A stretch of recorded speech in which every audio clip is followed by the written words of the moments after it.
Hey folks, welcome back to Creative Maple. My name's Nathan DeBouvier. Today I am working on a cutting board. I had a little problem with the glue up.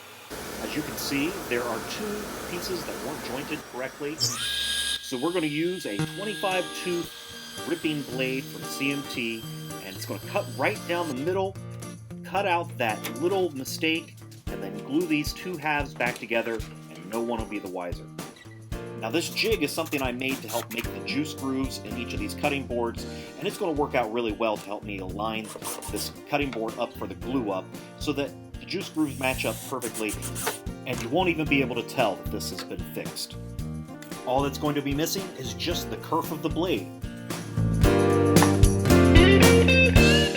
Right now, I'm just marking the seam of these two boards so I can put a little piece of tape down so that no glue gets on the board below. And then I'm going to put two pieces of tape on either side of that so that there's no reduction in height for either one of those, because the joint needs to be perfectly parallel. Otherwise, I just end up in the same position I was before with a little gap showing, and certainly don't want that a second time.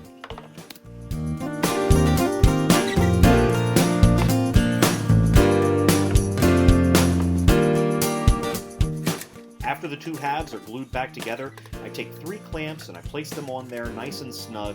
With the clamps on there, I can lift this cutting board out of the jig and put the other clamps on there in the right places so there's no bowing during the drying time for this cutting board. I did run into a little snag here.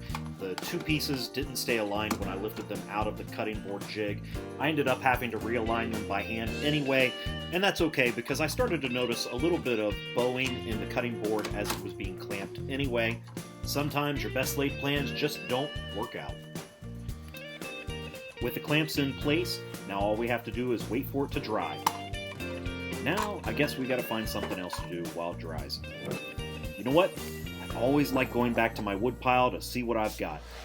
Right here, I've got some old barn wood that I reclaimed from my grandmother's barn. Would you look at this book match set? I think I'm going to make this into a flag box for my sister. Well, it looks like we're done drying. Once I take these clamps off, there should be minimal work, just light sanding and an overnight mineral oil bath. After a day of drying, this is going to head to Thailand with my sister-in-law's family. Be sure to hit subscribe and hit that like button, and don't forget to hit the bell for your notifications. We have some real cool things coming up, including a farmhouse table build that you definitely won't want to miss.